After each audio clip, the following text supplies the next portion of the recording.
Ooh, was my hypocrisy meter ringing off the hook this afternoon? But before we get into that, I want to share something with you guys just real quick. There was a competition this afternoon on who could be the loudest, who could command the most attention. We had the hypocrisy meter ringing on one end and the woke mating call ringing on the other. Did you guys hear the woke mating call earlier today? Don't be upset if you didn't. I promise you're not missing out on anything. The woke mating call, let me just explain what this is real quick. It is used by lonely men on Twitter to try and gain the attention of other lonely dudes, and my God, was it ringing loud today. I'm sitting there at lunch, enjoying some good hibachi. I head on over to Twitter and ding, ding, ding, ding, ding, there goes the woke mating call. Imagine my surprise when I discover that one of our favorite virgins, Shay Shay, is the lonely dude looking for a mate. Check this shit out. First of all, seriously, I will give Shannon Sharpe credit. He is in incredible shape to be 54 years old. Takes really good care of himself. But if this is not a woke mating call, I don't know what is. Shannon Sharpe posted a series of pictures just like this to Twitter. My inside sources confirmed for me, Shay Shay's looking to spend the day with that special someone who identifies as male. I want to point something out to you. This is how woke men signal that they're looking for the woke hug. Do you see how Shannon Sharpe has his thumb inserted between his fingers? Do you see that? That is the woke mating signal for woke hug. It is meant to represent insertion. Shay Shay is notifying his fellow brothers in woke that he's down for the butt bongo. He is offering an all-expenses-paid trip to the promised land. All you gotta do is show up. So if you're interested, head on over to Shay Shay's Twitter account and give him the signal. All right, let's get into the hypocrisy. It should come to the surprise of no one that the hypocrisy is coming from Draymond Green. This dude,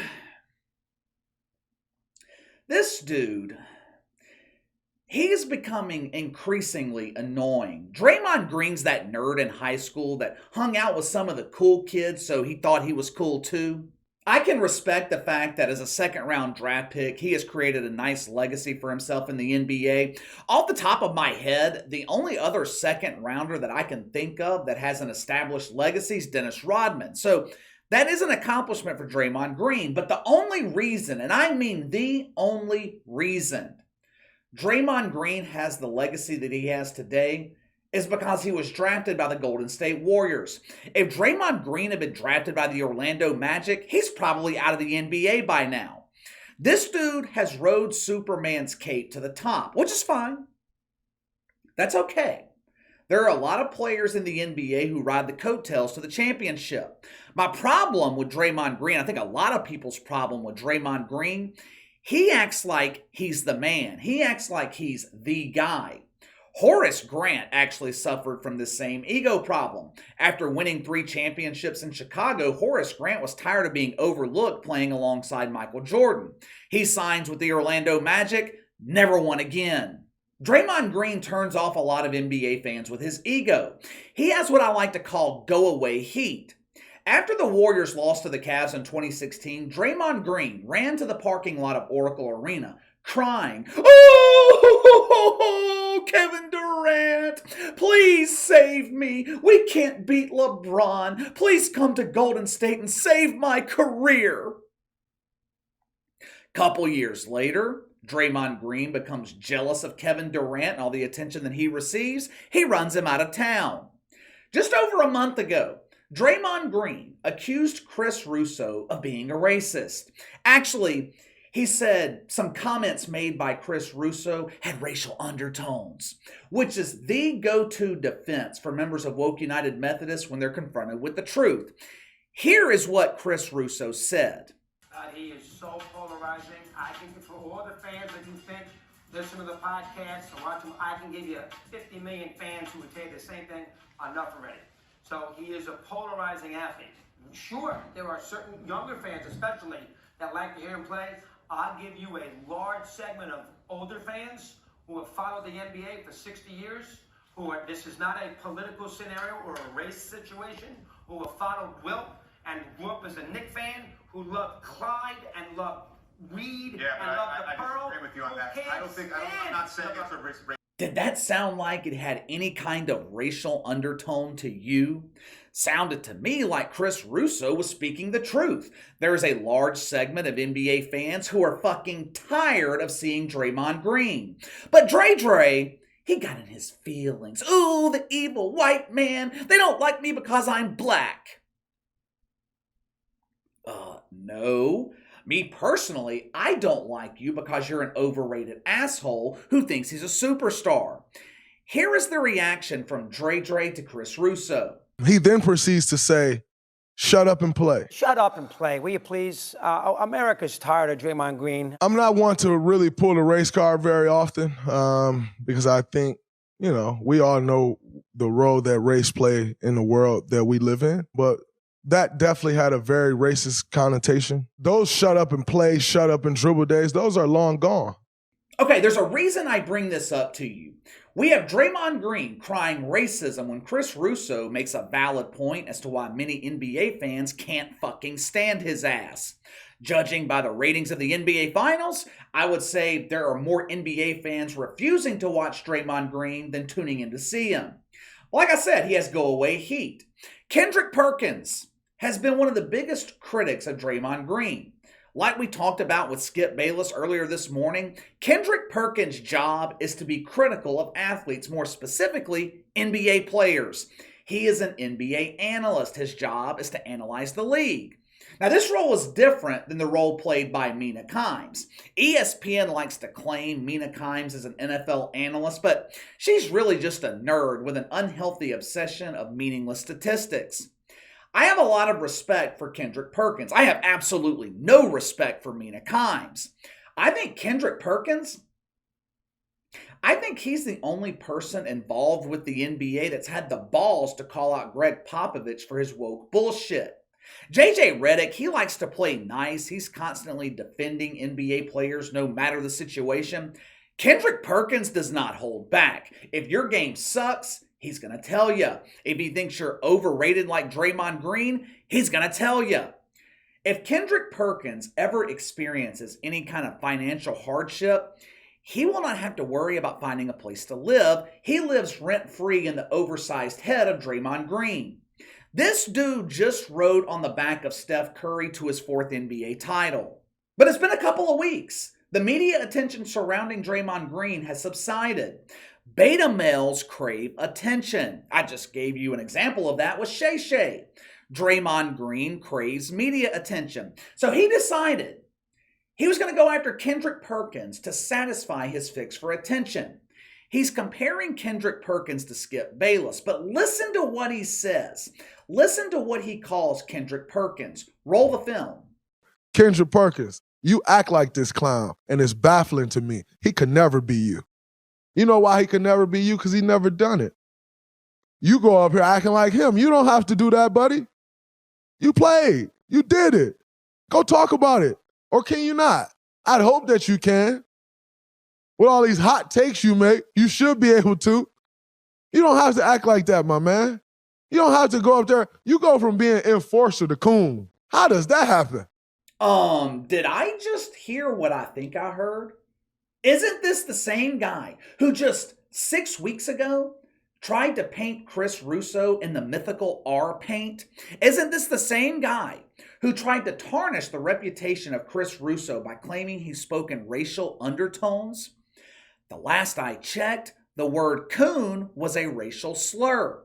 But KC, it's okay, it's acceptable for a black man to call another black man a coon. Bullshit. That is bullshit. I can kind of understand that with the N-word. Many black people use that with each other as a term of endearment. I can kind of understand that. But calling a black man a coon, that has never been used in a positive manner. It's always an intended insult. Draymond Green is attacking the manhood of Kendrick Perkins. He's calling him a sellout. He's comparing him to Skip Bayless, and he's basically saying Kendrick Perkins sold out to the white devil. You don't get to accuse Chris Russo of racism, then turn around and throw around racial slurs yourself. It's called hypocrisy. Clearly, Dre is spending time this offseason taking hypocrisy courses at Woke U, learning how to monetize his own hypocrisy. Unfortunately for him, Draymond Green fucked with the wrong one. He picked the wrong target. Kendrick Perkins, he ain't tolerating the disrespect. Watch for yourself. Hey, Draymond, you good? The fuck wrong with you? Didn't you just win your 4th championship? What the fuck you worried about me for? What, you mad? You mad because I'm doing it my way and it's happened to work? I'm doing it my way. I ain't got to do it your way. I'm doing it my way. But look, forget the old media. Forget the new media. I'm going to stand by the old law, right? And the old law says, hey, man, all that disrespect and all that hoe shit, calling somebody a coon, man, you got me fucked up. Ain't nothing a coon about me. Ain't no cooning, ain't none of that. Straight up. And here's the thing, right? We all know, dog. We all know. You all barking no bite. We know this. The NBA brothers know this. A lot of them that's talking behind you, behind your back with the whispers, they know this. They know you not gonna do nothing. This is proven. This is facts. We know that. So, one, stop with all the tough talk. You can talk about me as an ESPN analyst. You can talk about my takes.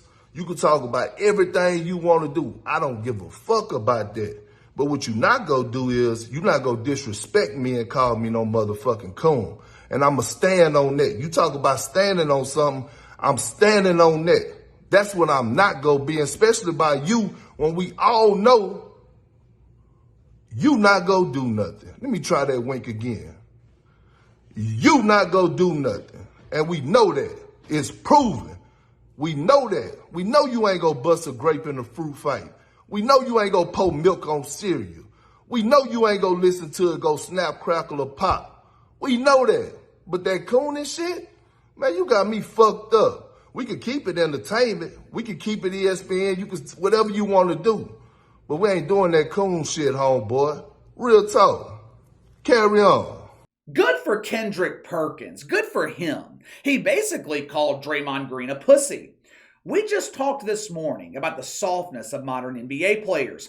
The reason Draymond Green is going after Kendrick Perkins, he doesn't like the criticism. On numerous occasions, Draymond Green's talked about forming a new media for the NBA.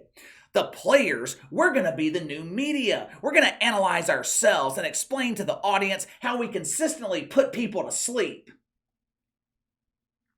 The NBA needs to be criticized. I am a diehard fan of my Pelicans. I watch most, if not all, of their regular season games. I used to watch other big games with other teams throughout the season, but I find it increasingly difficult to keep up with the NBA through the regular season. The players don't seem to be interested, so why should I? This league needs to be criticized by the media. That is never going to happen if active players are the media. Draymond Green is a poser. He's a fake tough guy. You know how to spot a fake tough guy? He's the loudest one in the room. Like I said, Draymond Green craves attention. I just had an idea. We have Shay Shay craving attention, giving the woke mating call, and we have Draymond Green craving attention, calling out someone who would brutally beat his ass in a real fight. Now, I don't want to see poor Dre get a Bomani Jones Bobo. We're against violence here on the channel. I have a better idea. How about we link up Dre with Shay Shay? We could book them a nice suite at the Four Seasons in downtown New Orleans. Has a nice pool on the top floor overlooking Canal Street right in the heart of downtown. Hotel staff can stock their room with plenty of woke cucumbers, hand lotion. Put a nice camera in the room so they can keep their lonely identifiers updated on Twitter of all the activity. Stephen A. Smith, he could call the action. Look at Shay Shay in that towel. Oh, Dre's patiently waiting, drool rolling down his face. Shay Shay dips his fingers in the lotion as Dre prepares for the quad finger woke hug. Let me know what you think. 6 weeks ago, Draymond Green accuses Chris Russo of racial undertones, then turns around and uses an actual racial slur against Kendrick Perkins. Fuck Draymond Green. Sound off in the comments below. Make sure to like and subscribe. Click the notification bell to receive all notifications from the channel. Best way to contact me is by email at btlkc84@gmail.com, KC_BTL84 on Twitter. I'll see you guys tomorrow.